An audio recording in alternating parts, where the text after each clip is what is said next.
Well, shalom. It's good to be with you once again.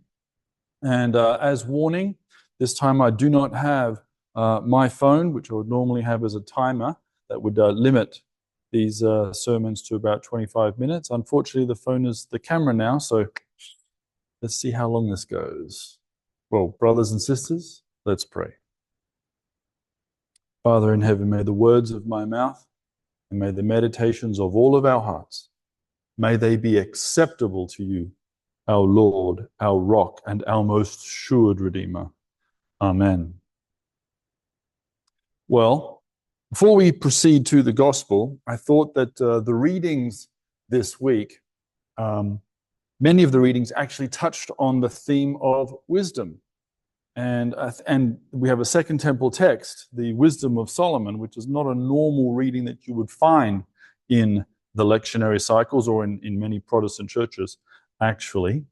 But a lot of those themes of wisdom and what you find in the epistles and the Second Temple literature really is the basis for some of the scene and the tension that we find in the gospel. So the wisdom that we see, the tension that you find in both Wisdom of Solomon and in James, is this clash between the wisdom of earth and the wisdom of heaven, using James's words, or in the wisdom of Solomon, the ungodly and the righteous. The wisdom of the ungodly versus the wisdom of the righteous. Well, beginning with the Wisdom of Solomon, what is this book? Where does it come from? Well, we call it wisdom. Its full title, The Wisdom of Solomon, is not written by Solomon. It's pseudo-epigraphic. It's in the name of Solomon. We have really no idea who it's written by. It's a late Second Temple period text appearing around the first and second centuries before Jesus.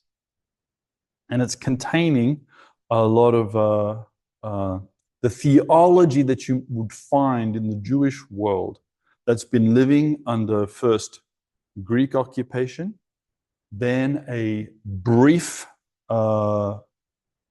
renaissance with the Maccabean heroes, setting up the Maccabean monarchy and kingdom, and a little bit of freedom, only to discover that they themselves were not the enlightened rulers and masters that they probably thought that they would be, and then leading into Roman occupation.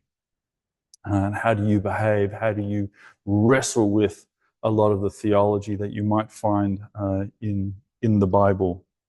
And so wisdom, the portion that we read, really tracks very closely with what you also see in Psalm 1, where in Psalm 1, the first psalm of the Jewish prayer book, you get this tension between the don't sit in the counsel of the ungodly, but be righteous, which is what you find in wisdom. Wisdom talks about the ungodly and how in their false wisdom, they actually enjoy or count death as a friend, and which is no friend of anybody's.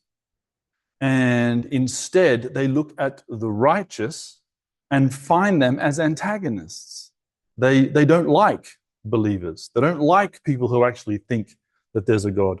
And this is actually one of those strange phenomena that we find in the world. Atheists, if they are real atheists, that is, they don't believe in God, why do they hate God that they don't believe in so much? Why is it that atheists have to write books attacking Christianity? Why is it that people have to have debates and go on podcasts and television and radio and just say again, there is no God? Why do they have to rage so much? What you see in the wisdom text, they're even lurking in wait to pounce on people and actually attack them and say, we're going to get the righteous person. Why? Because we don't like his behavior. And it's a real challenge. The wisdom of the righteous is a challenge. It's a threat to the world. Why do atheists not like Christians? Because the fact that Christians exist challenges their own beliefs. They actually might be wrong. And if they're wrong, then all of a sudden their worldview collapses and they realize that they can't be selfish. There actually is a higher power. And perhaps there is meaning to life. And they might actually have to do something about it. And you see that being wrestled with in the book of wisdom. And so James touches on what I think is something else. He starts off in his epistle, chapter 3. This is after he's had his little diatribe about the tongue and being careful about being teachers. He also asks the question, who is wise and understanding among you? Just imagine actually receiving this epistle from James. You know, who is wise among you? I thought we were. Okay, now I know I'm about to get berated. No, this is actually a Jewish way of teaching by asking questions. Who's wise? Who has understanding? And the answer, those who have good conduct. Wisdom is linked to your behavior.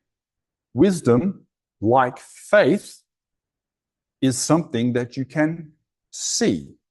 It's not just something esoteric in your mind. It's not a new age philosophy that gives you warm, fuzzy feelings. True wisdom, the wisdom of the righteous, something that you can see. Of course, its counter, the wisdom of the ungodly, is also something you can see because they're not being godly. They are ungodly. Their deeds are evil. They're wicked. They're self-centered. They produce no human flourishing. They're very destructive. But the wisdom of the righteous is something else. Let him show him by good conduct that his works are done in the meekness of wisdom. So wisdom produces in humility these good deeds. And then he actually describes some of them. But first, he actually tells you what the negative traits are of the sort of ungodly wisdom or the wisdom of the earth he's about to say. If you've got bitter envy, self-seeking in your hearts, don't boast and lie against the truth.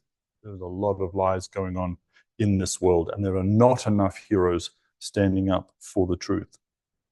This wisdom, which is a lie, this is the false wisdom, the wisdom of the ungodly. This wisdom does not descend from above, from heaven. This is the good wisdom that James would ask us to have, but it is earthly, sensual, demonic. That is a very strong word, James. What do you mean by calling the wisdom of earth demonic versus the wisdom of heaven, which is pure? I mean, anything coming from heaven should be by default pure and holy and good. Well, is James referring to earthly sciences as being evil? No, not in that sort of sense. Modern science is not something inherently evil. We've actually seen that through modern science, we've increased in medicine, and that's improved life expectancy, lowered infant mortality. We've created some engineering marvels. We've been able to build ships and move goods around that we've never been able to move before. We've been able to get food to people who've never been able to have food before. We've been able to build aeroplanes and go on holidays to places we had never thought before and see parts of this creation that we had never dreamed we would ever see. Satellites in space, people on the moon, those kinds of things. And we've also had incredible advances in agriculture, where we've been able to figure out proper farming practices, sustainable farming practices, and develop new types of energy and actually feed 9 billion people. And that is fantastic. But that's not what we would call the wisdom of heaven. It's good, but it doesn't get you to heaven, if that's the goal of science. The goal is actually to help. Here you have an example of what the wisdom of heaven is. For where there is envy, self-seeking exists, these are evil. But the wisdom that comes from above, this is pure, peaceable, gentle, willing to yield, full of mercy and good fruits, without partiality, without hypocrisy. The fruit of righteousness is sown in peace by those who make peace. In fact, many of these characteristics, he lists 7 here, many of them are very similar to the fruits of the Spirit that Paul mentions in Galatians. And so the fruit of the Spirit and the fruit of wisdom end up actually becoming synonymous. There might also be, I think, another hint and another bit of a background story to the Epistle of James, why he might call the wisdom of earth demonic. And here I don't think he is actually talking about sciences. See, in the late Second Temple period, when the Jewish people were really in a developmental phase of having a look at their theology, having a look at their Bible, having a look at their life and learning from their sacred history, they wrote all kinds of books that are not included in our Bible, but are included in other Bibles around the world. And a couple of them, like the Book of Jubilees and the Book of Enoch, describe how these angelic beings, who were once holy and pure and good, fell from God's good graces in rebellion. And they came to earth. And in the books of Jubilees and in the books of Enoch, they describe how these angelic beings brought a wisdom from heaven that should have stayed in heaven, and they taught it to man. For example, in the book of Enoch, it will say that the angels, or called watchers in that book, taught man magic. You go, this is an explanation. This is one explanation for that the Jewish people have for how does magic exist in our world. How did the magicians of Egypt, how are they able to mimic the first 2 plagues? How is it that the witch of Endor can resurrect the dead? How is that physically possible? How is it that Bil'am, a Gentile prophet, has magic? How is that possible?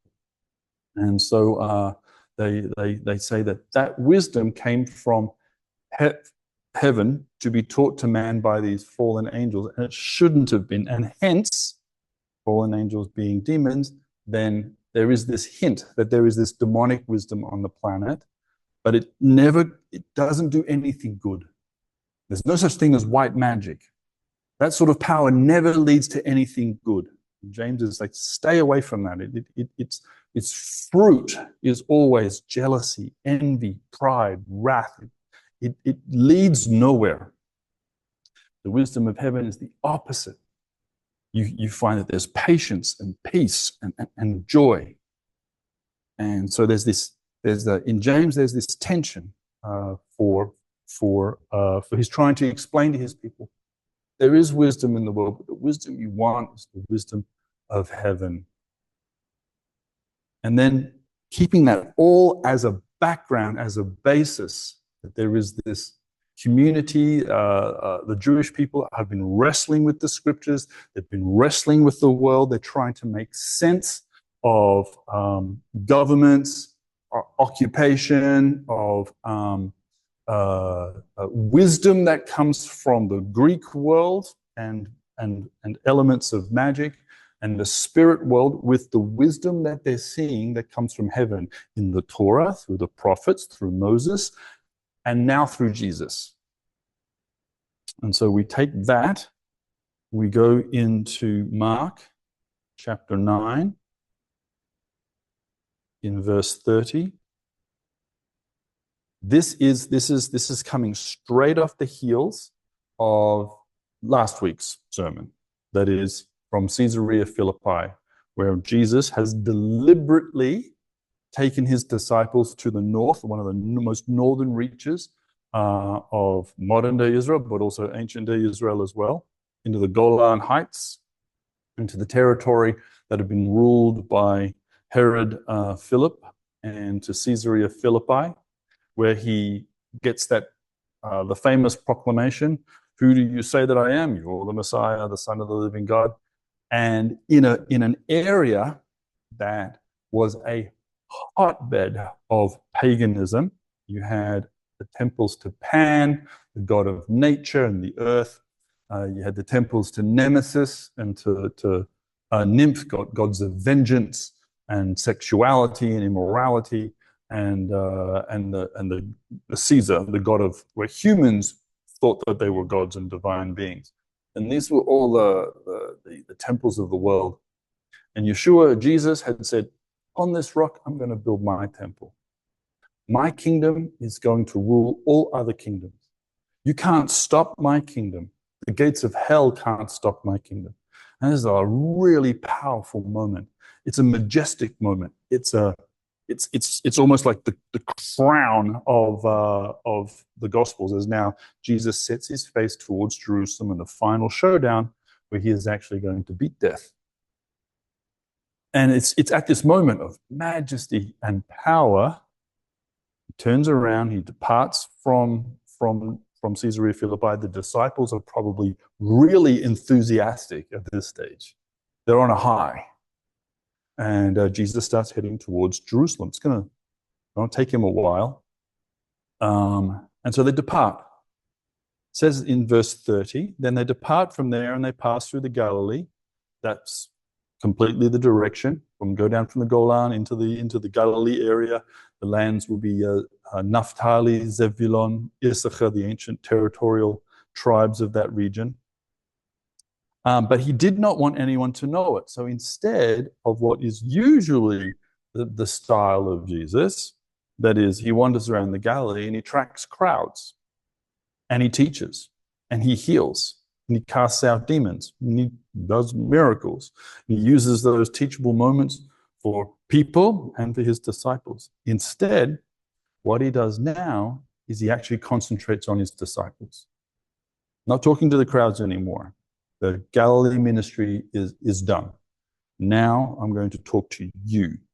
He starts to talk to his disciples. For he taught his disciples. He starts teaching them something they probably didn't expect.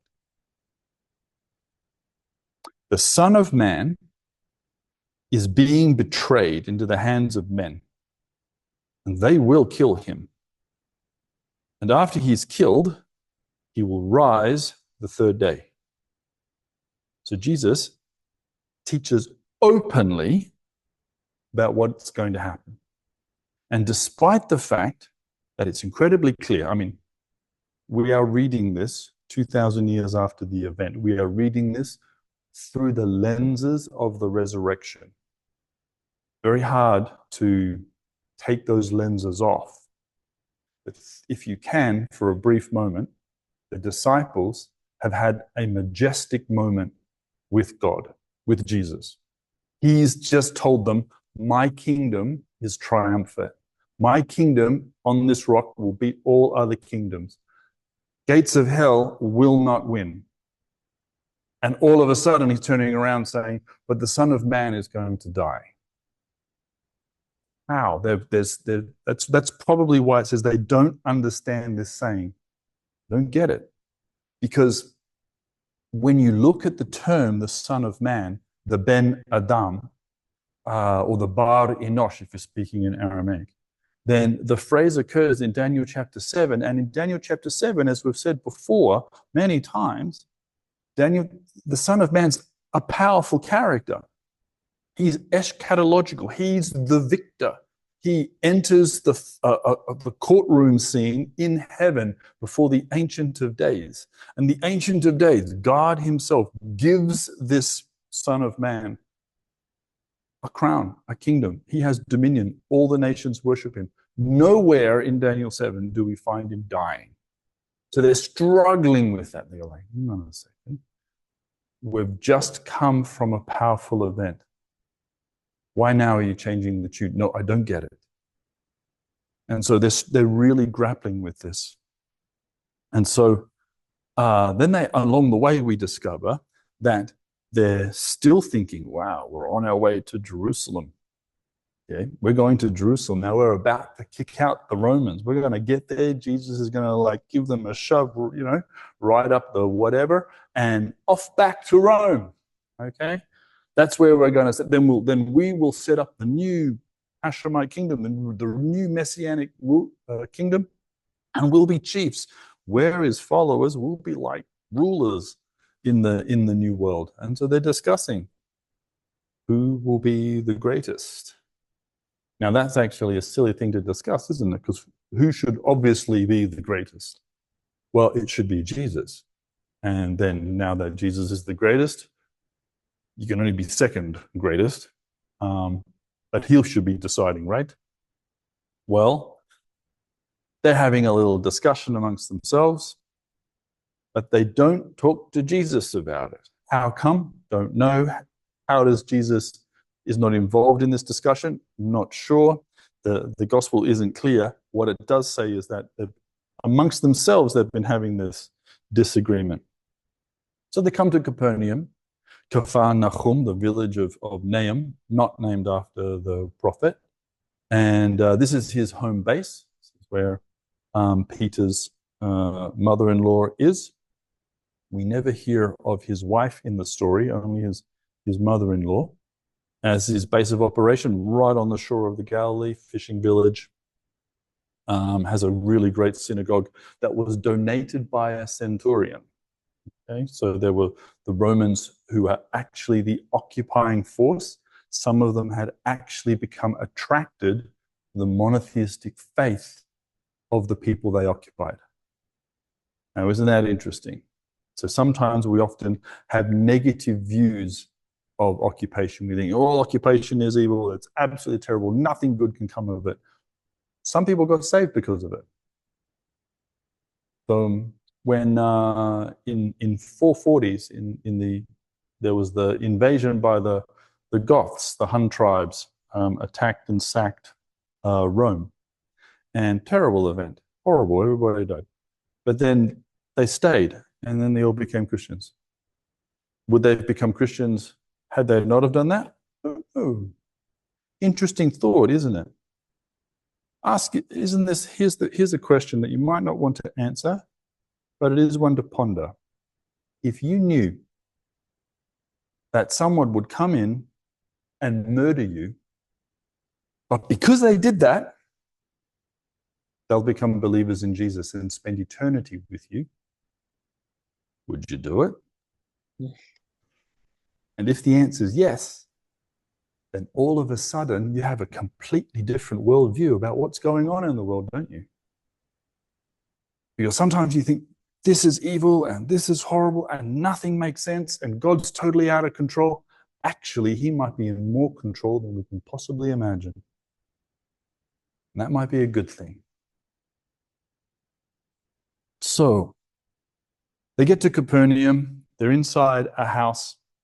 And if anybody's been to Israel and actually seen what this looks like, houses are not big.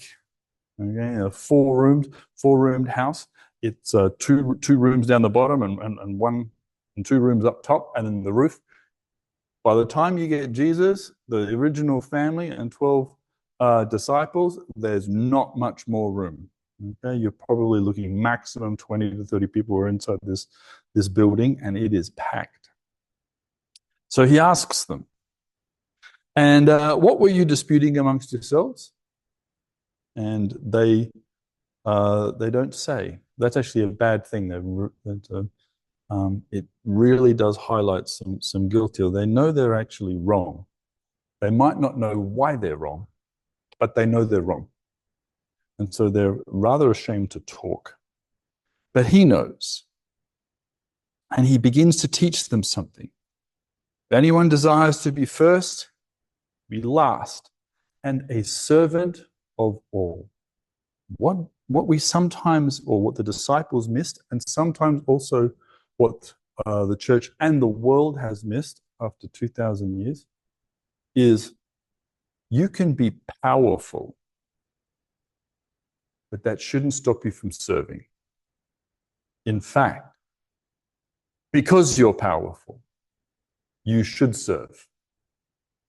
Who's the most powerful person in the universe? Well, that would be God. And God has done nothing but pour out love on his creation. There was no reason for him to make the world. He did not have to.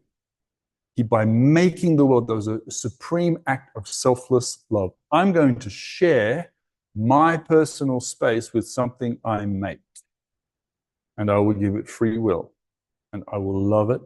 And I will care for it. And I will tend it. And I'll make it all perfect. It's going to be beautiful. I'll make a ball of fire and call that the sun. And they will enjoy it. I'll make some moonlight. They're going to enjoy walks in the moonlight. God loved the world so much, he gave his son.